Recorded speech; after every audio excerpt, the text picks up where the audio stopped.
When people talk about the lost colony of Roanoke, they usually stop at the moment everyone disappeared.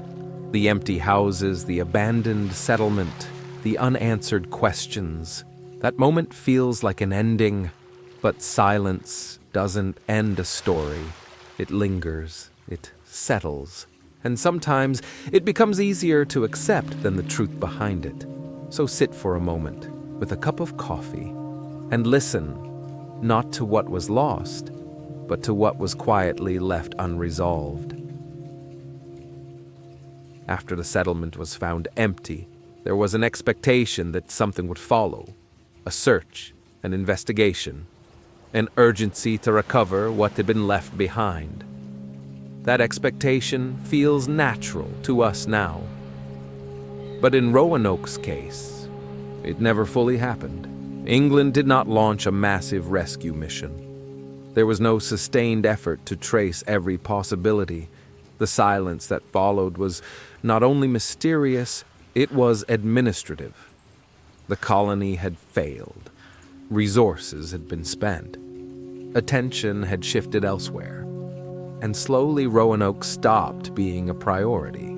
This is an uncomfortable part of the story, because it suggests that silence was not just something that remained, it was something that was allowed. Roanoke existed at a time when distance meant delay, and delay meant forgetting.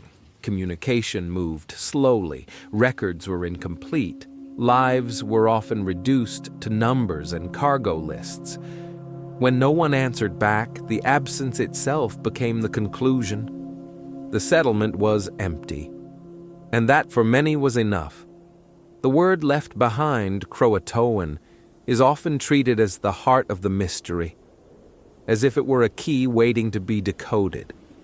But the word itself tells us very little, not because it lacks meaning, but because it was never followed.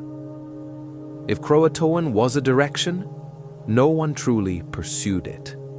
If it was a warning, no one returned to hear it. If it was a message, it became the last one. There is something quietly unsettling about leaving only a single word behind.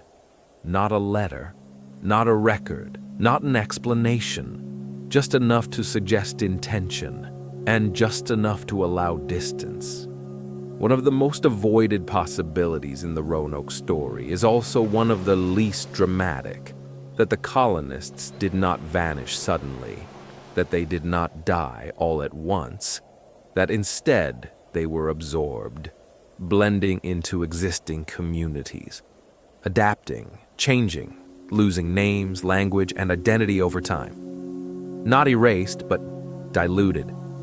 This idea makes people uncomfortable, because it removes the mystery's sharp edge. There is no moment of horror, no final catastrophe, just a slow fading. History prefers clean endings. Disappearance is easier to explain than transformation. It is easier to imagine people gone than people becoming something else. If the colonists were absorbed, then Roanoke did not end. It dissolved.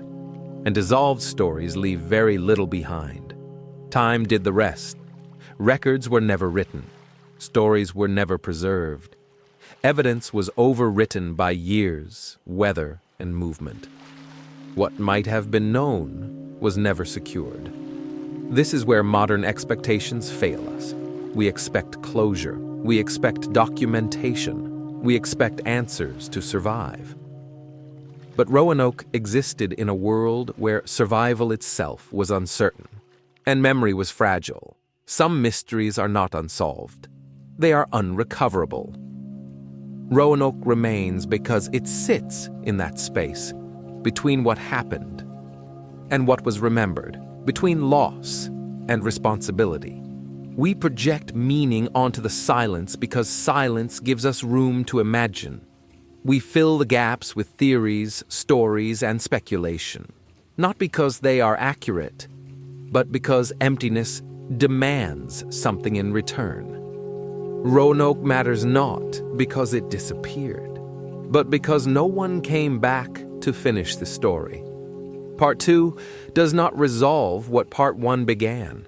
It does something quieter. It acknowledges that some stories were not meant to conclude cleanly, that some endings are administrative, that some silences are inherited, and once silence becomes part of history, it is very difficult to remove.